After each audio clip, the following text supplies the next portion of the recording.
എല്ലാവർക്കും നമസ്കാരം. ഇന്ന് ഞാനൊരു പുതിയ വീഡിയോ ആയിട്ടാണ് നിങ്ങളെ മുന്നിൽ വന്നിരിക്കുന്നത്. ഡെയിലി വീഡിയോ ഒക്കെ ഇടണമെന്ന് എനിക്ക് ആഗ്രഹമുണ്ട്, പക്ഷേ എന്താണോ ഇതുവരെ അതിന് മാത്രം സാധിച്ചിട്ടില്ല. പിന്നെ ഷോർട്ട് വീഡിയോ മാത്രമാണ് ഡെയിലി 2-3 ഒക്കെ ഇടുന്നത്. ഇന്ന് ഞാൻ നിങ്ങളുടെ മുമ്പിൽ വന്ന വീഡിയോയുടെ പ്രധാന കാരണം, ഇന്ന് രാവിലെ എൻ്റെ മോൾ എന്നോട് പറഞ്ഞ്, അമ്മേ നമുക്ക് നമ്മുടെ യൂട്യൂബ് ചാനൽ നിർത്താമേ, നമ്മുടെ സബ്സ്ക്രൈബറൊക്കെ കുറയുമല്ലേ, അതുകൊണ്ട് എനിക്ക് സങ്കടം വരുന്നമ്മേ, നമുക്കിനി നമ്മുടെ ഈ ചാനൽ വേണ്ട, അതുകൊണ്ട് അമ്മ ഈ ചാനൽ നിർത്താമോ എന്നൊക്കെ എന്നോട് എൻ്റെ മോൾ രാവിലെ ചോദിച്ചു. ഞാൻ പറഞ്ഞു, മുത്തേ അതിനെന്തിനാ, സബ്സ്ക്രൈബ് കുറഞ്ഞെന്നും പറഞ്ഞ് നമുക്കങ്ങനെ ചാനൽ നിർത്താനൊന്നും പറ്റത്തില്ല. അമ്മയ്ക്ക് ഇഷ്ടപ്പെട്ടത് കൊണ്ടല്ലേ അമ്മ യൂട്യൂബ് ചാനൽ തുടങ്ങിയത്. സബ്സ്ക്രൈബ് കുറഞ്ഞത് ചിലപ്പോൾ നമ്മുടെ വീഡിയോ അത്ര നല്ലതൊന്നും അല്ലാത്തതുകൊണ്ടായിരിക്കും, അല്ലെ ആൾക്കാർക്ക് അത് അത്ര ഇഷ്ടപ്പെട്ടിട്ടില്ലായിരിക്കും. അതുകൊണ്ടും അവർക്ക് ഇഷ്ടപ്പെട്ടില്ലെന്നും പറഞ്ഞാൽ നമുക്ക് സബ് കുറയ്ക്കാൻ, നമുക്ക് നമ്മുടെ ചാനൽ നിർത്താനൊന്നും പറ്റത്തില്ല. അതുകൊണ്ട് നമ്മുടെ ചാനൽ കുറച്ചും കൂടെ നല്ല രീതിയിൽ നമുക്ക് നല്ല വീഡിയോ ഒക്കെ ഇടാൻ ശ്രമിക്കാം. അന്നേരത്തേന് നമ്മുടെ നഷ്ടപ്പെട്ട സബ്സ്ക്രൈബറെയൊക്കെ നമുക്ക് തിരിച്ചു പിടിക്കാൻ പറ്റും. അല്ലാതെ സബ്സ്ക്രൈബ് കുറഞ്ഞെന്നും പറഞ്ഞ് നമ്മൾ നമ്മുടെ ചാനൽ ഡിലീറ്റ് ആക്കി കഴിഞ്ഞാൽ ഒരിക്കലും നമുക്ക് നല്ലൊരു യൂട്യൂബർ ആകാൻ പറ്റത്തില്ല. ജീവിതമാണെങ്കിലും യൂട്യൂബ് ആണെങ്കിലും എന്താണെങ്കിലും പ്രശ്നങ്ങൾ വരിക തന്നെ ചെയ്യും. അതിനെ എങ്ങനെ തരണം ചെയ്യുന്നു എന്നതിലായിരിക്കും നമ്മുടെ മുന്നോട്ടുള്ള ജീവിതം പോകുന്നത്.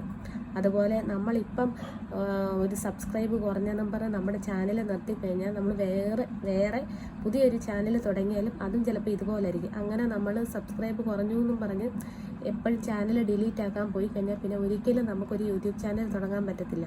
അതുകൊണ്ട് കുഞ്ഞ് അങ്ങനെയുള്ള കാര്യങ്ങൾ ഓർത്ത് വിഷമിക്കുകയൊന്നും വേണ്ട. നമുക്ക് നമ്മുടെ ചാനലിൽ കുറച്ചും കൂടെ നല്ല വീഡിയോ ഒക്കെ ഇനി ഇടാൻ നോക്കാം. കുഞ്ഞും അതിനും കൂടെ എൻ്റെ കൂടെ നിന്നാൽ മതി എന്നൊക്കെ പറഞ്ഞു.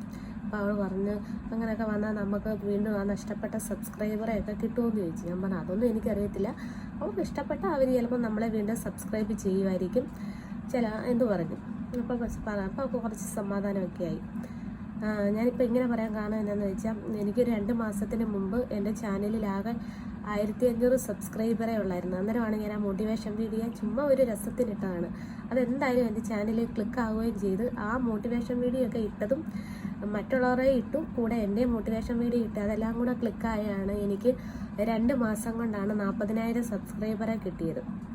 ആ 40,000 സബ്സ്ക്രൈബർ ആയപ്പോഴത്തേനാണ് റീയൂസ്ഡ് കണ്ടന്റ് വന്ന് ഞാൻ എൻ്റെ ചാനലിലെ വീഡിയോ എല്ലാം ഡിലീറ്റ് ആക്കിയത്. അങ്ങനെ ഡിലീറ്റ് ആക്കിയപ്പോൾ തന്നെ ഒരു 150 110 അത്രയും കണ്ട് സബ്സ്ക്രൈബർ എനിക്ക് ഒറ്റയടിക്ക് കുറഞ്ഞായിരുന്നു. അങ്ങനെ കുറഞ്ഞപ്പോൾ എനിക്ക് വിഷമം വന്നില്ല, കാരണം എന്തായാലും കുറയുമെന്ന് നമുക്ക് നേരത്തെ അറിയാവുന്നത് കൊണ്ട് അതോർത്ത് വിഷമിക്കാനൊന്നും പോയില്ല. പിന്നെ ഉള്ള ആ 40,000 സബ്സ്ക്രൈബർ സ്ഥിരമായിട്ട് തന്നെ ഉണ്ട്. പക്ഷെ അത്രയും സബ്സ്ക്രൈബർ ഉണ്ടെങ്കിലും എൻ്റെ ചാനലിലിടുന്ന വീഡിയോ ഒക്കെ കാണുന്നത് കൂടി വന്നാലൊരു 8,000 അല്ലെ 5,000 1000, കുറഞ്ഞത് ഒരു 500 പേരൊക്കെയാണ് ഡെയിലി ഷോർട്ട് വീഡിയോ കാണുന്നത്. ലോങ് വീഡിയോ കൂടി വന്ന ഒരു 100 പേരല്ല 50 പേര് അല്ല 20, അതിൽ കൂടുതൽ ഒത്തിരി പേരൊന്നും കാണുന്നൊന്നുമില്ല. പക്ഷേ എല്ലാ ദിവസവും ഞാൻ ആഗ്രഹിക്കും നല്ല ലോങ് വീഡിയോ ഒക്കെ ഇടണമെന്ന്. കാരണം എനിക്ക് കൂടുതൽ ഇടാനുള്ളത്, ഞാൻ രാവിലെ കൊച്ചു 8 മണിക്ക് അവളെ സ്കൂളിൽ വിടാൻ വേണ്ടി നടന്നു പോകുന്ന വഴിയുടെ കാഴ്ചകളാണ്. അവിടെ പ്രത്യേകിച്ച് കാഴ്ചകളൊന്നുമില്ല.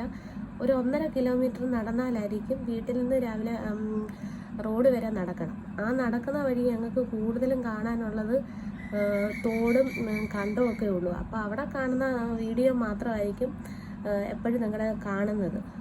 അല്ല, അപ്പം ഞങ്ങൾ തമ്മിൽ സംസാരിക്കുമ്പം ഇങ്ങനെയുള്ള ചെറിയ കാര്യങ്ങളൊക്കെ, പ്രത്യേകിച്ച് വലിയ കാര്യങ്ങളൊന്നും നടന്നു പോകുന്ന വഴിയിലൊന്നും പറയാനൊന്നും പറ്റുന്നൊന്നുമില്ല. കാരണം എന്താ വെച്ചാൽ വീഡിയോ പിടിച്ച് സംസാരിച്ച് പോകുമ്പോൾ ഉറപ്പായിട്ടും തോട്ടിപ്പോകും. അതുകൊണ്ടാണ് നടന്നു പോകുന്ന വഴി ഞങ്ങൾ വീഡിയോ ഒന്നും പിടിക്കാത്തത്. പിന്നെ വന്നു കഴിയുമ്പോൾ ഭയങ്കര ക്ഷീണമൊക്കെ ആയിരിക്കും. പിന്നെ എന്നാ കാര്യം പറയേണ്ടെന്ന് ആലോചിക്കുമ്പോൾ ഒന്നും ഒരു ഐഡിയയും കിട്ടത്തില്ല എന്താ ഇന്ന് നിങ്ങളോട് പറയേണ്ടെന്ന്. ചുമ്മാ എന്തെങ്കിലും വീഡിയോ ഇട്ടിട്ട് കാര്യമില്ലല്ലോ. പിന്നെ ഡെയിലി ബ്ലോഗ്, വീട്ടിലെ എന്തെങ്കിലുമൊക്കെ ചെയ്യണമെന്ന് ആഗ്രഹമുണ്ട്, പക്ഷെ അതൊന്നും സാധിക്കത്തില്ല. അതെന്നാന്ന് വെച്ചാൽ, ഞാൻ വെളുപ്പിനെ എഴുന്നേറ്റ് 8 മണിക്ക് മുമ്പ് എൻ്റെ വീട്ടിലെ എല്ലാ ജോലിയും തീർക്കും. ആ സമയത്ത് വീഡിയോ ഒന്നും പിടിക്കാൻ സമയമില്ല. വീഡിയോ പിടിക്കാനും സമയമില്ല, ആരും പിടിച്ചു തരാനും സമയമില്ല. അന്നേരത്തേന് പിന്നെ നമ്മുടെ ഡെയിലി ബ്ലോഗ് ഒന്നും ചെയ്യാനൊന്നും എനിക്ക് പറ്റത്തില്ല. കാരണം വെച്ചാൽ 8 മണിയാകുമ്പം പണി തീരും. പിന്നെ കുക്കിങ്ങിൻ്റെ വീഡിയോ എന്തെങ്കിലുമൊക്കെ ചെയ്യണമെങ്കിലും അതെല്ലാം നേരത്തെ നമ്മൾ ചെയ്തു പോകും. അന്നേരം പിന്നെ നിങ്ങൾക്ക് വേണ്ടി ആ വീഡിയോ ഇടാനും പറ്റത്തില്ല. പിന്നെ ആകെ അറിയാവുന്ന മോട്ടിവേഷനാണ്. മോട്ടിവേഷൻ പറയാനൊക്കെ എനിക്ക് ഭയങ്കര ഇഷ്ടമാണ്. മറ്റുള്ളവർക്ക് അങ്ങനെ ഇപ്പോൾ വിഷമിച്ചിരിക്കുന്നവരെയൊക്കെ എന്നെക്കൊണ്ട് പറ്റുന്ന വിധത്തിൽ അവർക്ക് അവരുടെ വിഷമങ്ങൾ കേൾക്കുക, എന്നെക്കൊണ്ട് പറ്റുന്ന പരിഹാരങ്ങളൊക്കെ പറഞ്ഞു കൊടുക്കാറുണ്ട്. അതൊക്കെ എനിക്കിഷ്ടമാണ്. അല്ലാതെ പ്രായമുള്ളവരാണെങ്കിലും ഇപ്പം ഞാനൊരു ആശുപത്രിയിൽ പോകുമ്പോൾ അവിടെ എനിക്ക് പരിചയമില്ലെങ്കിലും എൻ്റെ കൂടെ ഇരിക്കുന്നവരോട് ഞാൻ സംസാരിക്കാറുണ്ട്. കാരണം പരിചയത്തിൻ്റെ പുറത്തൊന്നും ആയിരിക്കും. ഇതിലിപ്പോൾ അവർ വിഷമിച്ചിരിക്കണം എന്നാ വെച്ചാൽ എന്ത് പറ്റിയെന്ന് ചോദിക്കും, വീടവണമെന്ന് ചോദിക്കും. പിന്നെ അവരുടെ വിശേഷങ്ങളൊക്കെ ഞാൻ തിരക്കും. തിരിച്ച് അവർ എന്നോട് കാര്യങ്ങളൊക്കെ ചോദിക്കും. അതൊക്കെ എനിക്ക് ഭയങ്കര ഇഷ്ടം. അല്ലാതെ എനിക്ക് പരിചയമില്ലാത്തവർ, അവർ പ്രായമുള്ളവരാണെന്നും പറഞ്ഞ് ഞാൻ അങ്ങനെ ആരെയും മാറ്റി നിർത്താറൊന്നുമില്ല. എന്നോട് ആര് സംസാരിച്ചാലും തിരിച്ച് അവരോട് സംസാരിക്കാൻ എനിക്ക് ഭയങ്കര ഇഷ്ടമാണ്. അപ്പോൾ മോട്ടിവേഷൻ വീഡിയോ ചെയ്യാനൊക്കെ ഇഷ്ടമാണ്. പക്ഷെ ഒരു മോട്ടിവേഷനെ തുടങ്ങും, പിന്നെ ഞാൻ പറഞ്ഞു വരുമ്പോൾ അത് വേറെ മോട്ടിവേഷനായി പോകും. അപ്പോൾ അതിനെ പറ്റിയ ക്യാപ്ഷൻ എന്താണ് ഇടണമെന്ന് ആലോചിച്ച് വരുമ്പോൾ ഒന്നും കിട്ടത്തില്ല. അപ്പോൾ ഞാൻ ഓർക്കും എന്നാൽ ഇന്ന് മോട്ടിവേഷൻ വീഡിയോ ഒന്നും വേണ്ട, വെറുതെ എന്തിനാ എന്ന് പറഞ്ഞാണ് ഈ ലോങ് വീഡിയോ ഒന്നും ഇടാത്തത്. അപ്പോൾ എൻ്റെ മോളുടെ ഒരു കുഴപ്പമെന്ന് പറഞ്ഞാൽ അവൾക്ക് ഞാൻ വീഡിയോ പിടിക്കാൻ വരുമ്പോൾ അവൾ എന്നെ ചിരിപ്പിക്കും. ഞങ്ങൾ രണ്ടുപേരും മുഖത്തോട് മുഖം നോക്കിക്കഴിഞ്ഞാൽ പിന്നെ എന്താ പറയേണ്ടതെന്ന് അറിയത്തില്ല. അതുകൊണ്ടാണ് ഞങ്ങൾ തമ്മിലുള്ള ലോങ് വീഡിയോ ഒന്നും ഇടാത്തത്. പറയാനാണ് ഒരുപാട് കാര്യങ്ങളൊക്കെ ഉണ്ട് ഞങ്ങൾക്ക് പറയാം, പക്ഷേ ഞങ്ങൾക്ക് സാധിക്കുന്നില്ല. അമ്മയും മോളും ഒക്കെയാണ്. പക്ഷേ എൻ്റെ കെട്ടിയാൻ പറയുന്നത് ഇതിൻ്റെ അകത്ത് കുഞ്ഞ് കളിക്കുന്നത് നീയാണ് അവളാണെന്ന് എനിക്ക് സംശയം വരുന്നതെന്ന്. അതുപോലെയുള്ള പൊട്ടത്തരങ്ങളൊക്കെ ആയിരിക്കും ഞാൻ വിളിച്ചു പറയുന്നത്. അതിന് എന്നോട് പറയുന്നു ഒരു കൊച്ചിൻ്റെ തള്ളയായിട്ടും അവിടെ കുഞ്ഞുങ്ങളിയൊന്നും മാറിയിട്ടില്ലെന്ന്. ഇതിനെയൊക്കെ പോറ്റുന്ന എന്നെ വേണം സമ്മതിക്കാമെന്ന് എൻ്റെ കെട്ടിയവൻ എന്നോട് ഡെയിലി പറയുന്നു. അപ്പം ഞാൻ പറയും സാധാരണ ഭാര്യമാരെ പോലെ ഭർത്താവിന് സമാധാനം തരാത്ത ഭാര്യയൊന്നും അല്ലല്ലോ ഞാൻ. ഈ 13 വർഷമായിട്ട് ഞാൻ കാരണം മോന് പ്രശ്നങ്ങളൊന്നും ഉണ്ടായിട്ടില്ലല്ലോ, ഹാപ്പി അല്ലേ എന്നൊക്കെ ചോദിക്കും. അപ്പം എന്നെ കെട്ടിയാൻ പറയും അവിടെ മോട്ടിവേഷൻ തുടങ്ങി എന്നും പറഞ്ഞ് എന്നെ കളിയാക്കും. അതുകൊണ്ട് എന്തായാലും ഞാൻ യൂട്യൂബ് ചാനലൊന്നും നിർത്തത്തൊന്നുമില്ല. കുഞ്ഞിൻ്റെ വാക്ക് കേട്ട് നിർത്തിക്കഴിഞ്ഞാൽ പിന്നെ എനിക്ക് ഒരിക്കലും യൂട്യൂബ് ചാനൽ തുടങ്ങാൻ പറ്റത്തില്ല. അതുകൊണ്ട് ഇന്നല്ലെങ്കിൽ നാളെ ഞങ്ങളുടെ ചാനലിനെ എല്ലാവരും ഇഷ്ടപ്പെടുമെന്നും ഞങ്ങളുടെ ചാനലിൽ ഇടുന്ന വീഡിയോ ഒക്കെ എല്ലാവരും കാണാൻ തുടങ്ങുമെന്ന് എനിക്കൊരു വിശ്വാസമുണ്ട്. അതിനുവേണ്ടി ഇനി കുറച്ചും കൂടെ നല്ല വീഡിയോ ഒക്കെ ആയിട്ട് ഞാൻ നിങ്ങളുടെ മുന്നിൽ വരുന്നതായിരിക്കും.